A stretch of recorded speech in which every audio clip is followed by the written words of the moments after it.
All right, so let's talk about President Trump's another statement where he says that Iran's military has been destroyed, gone, because Iran, however, seems to be renewing its attack on Israel.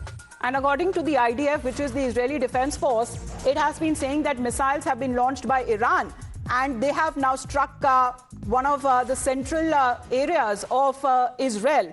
And as far as what is now being said, that there has been, of course, when it comes to the Iron Dome is concerned, more than 90% as it boasts that there is interception of Iranian missiles and drones, but to some level, there has been successful penetration of missiles on part of Iran, which has caused significant damage on ground in Israel. However, let's move on to another breaking update. What has also now been reported of widespread destruction, as I said, in central Israel. There are pictures that are also coming in following the latest Iranian missile strikes. Now, if Iranian missile launchers or those areas, the weapons that they store, if it has been degraded to a certain level, Kocher sir, but it means that even what is left of their storage, they have been using that for precision and for lethal strikes, sir. You see, Amita, the way you see things in the Iron Dome, David Sling and Arrow 3, they have a success rate of around 82%. So still 18% of those missiles are going to go through. The second important aspect is when Iran is launching the missile, it is a mix of supersonic and hypersonic. In the sense, I'll just explain this. The initial salvo is of the supersonic missiles, followed by the hypersonic missile. So what happens is, once the air defense system is going to detect, it is going to detect the supersonic and it will get engaged. But the hypersonic will go through because that is a saturation point of the air defense system would have been achieved. So this has been the strategy of Iran, and that is why we see that whenever a salvo is there of these missiles, there are 6 to 8 missiles being fired at the same time. So the likelihood of at least 10% of these missiles going through, as I mentioned to you, that 18% probability is there of these missiles to go through. That is what is happening, and destruction in Tel Aviv and all these central parts of Israel is tremendous. Yes, sir. And the reporting from there is not happening because strict rules and regulations are there that anybody making a video, he'll be sent to jail. So we are not that we've seen in the UAE mainly, sir, when it comes to reporting or, any videos or even taking out your camera and your phone to record those videos, well, that is punishable by law. That is something that we get most reactions when we put out certain videos that have come in from Dubai or the interceptions that has been taking place. But what President Trump has been saying, that claiming that Iran's military is gone, Air Force gone, Navy in the ocean, deep in the ocean.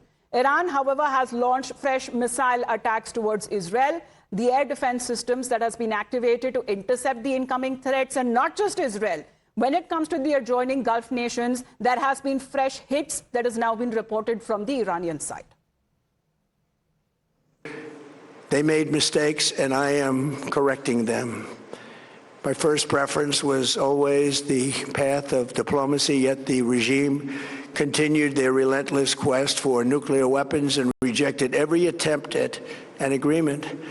For this reason, in June, I ordered a strike on Iran's key nuclear facilities, an Operation Midnight Hammer. Nobody's ever seen anything like it. Those beautiful B-2 bombers performed magnificently. We totally obliterated those nuclear sites. The regime then sought to rebuild their nuclear program at a totally different location, making clear they had no intention of abandoning their pursuit of nuclear weapons. They were also rapidly building a vast stockpile of conventional ballistic missiles and would soon have had missiles that could reach the American homeland, Europe, and virtually any other place on Earth. Iran's strategy was so obvious. They wanted to produce as many missiles as possible, and they did. with the longest range possible, and they had some weapons that nobody believed they had. We just learned that out. We took them out. We took them all out so that no one would really dare stop them. And their race for a nuclear bomb, a nuclear weapon like nobody's ever seen before. They were right at the doorstep. For years, everyone has said that Iran cannot have nuclear weapons, but in the end, those are just words if you're not willing to take action when the time comes. As I stated in my announcement of Operation Epic Fury, our objectives are very simple and clear. We are systematically dismantling the regime's ability to threaten America or project power outside of their borders. That means eliminating Iran's Navy, which is now absolutely destroyed, hurting their Air Force and their missile program at levels never seen before, and annihilating their defense industrial base. We've done all of it. Their Navy is gone, their Air Force is gone, their missiles are just about used up or beaten. Taken together, these actions will cripple Iran military, crush their ability to support terrorist proxies, and deny them the ability to build a nuclear bomb. Our armed forces have been extraordinary. There's never been anything like it militarily. Everyone is talking about it, and tonight I'm pleased to say that these core strategic objectives are nearing completion.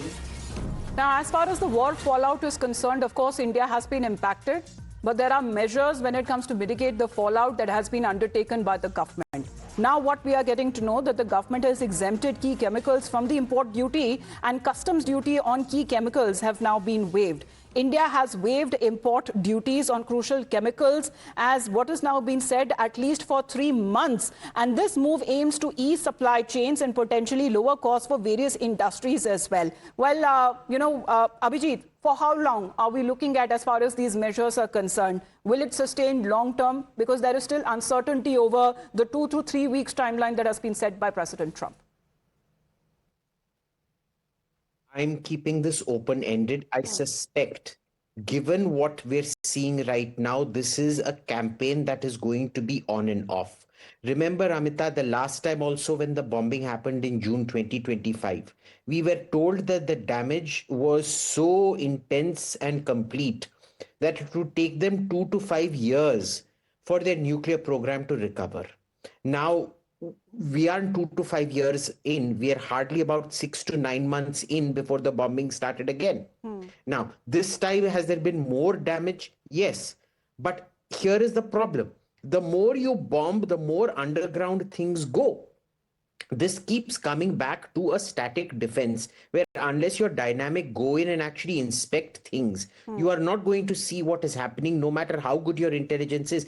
Israel thought its intelligence on a tiny strip like Gaza was fantastic and 7th October couldn't happen. It happened. Now, maybe it's going to take them a few years or whatever, but somewhere this program is going to be reassembled. And at that point, it is probably going to be too late. But I don't see... Well, for them, that means that Iran will continue to pose a threat, because even this time, not having a nuclear weapon and not allowing Iran to have a nuclear weapon seems to be the key points that President Trump, whether be it Operation Midnight Hammer or Operation Epic Fury, seems to be keeping that as its main objective. But is Iran actually a threat to the Middle East? Because that is what America says, that if Iran was nuclear armed nation, then Middle East wouldn't have existed, neither would have Israel. Thank you very much, Abhijit and Kochhar sir, for your point of view and joining us here on the broadcast. We're going to hit into a very short break.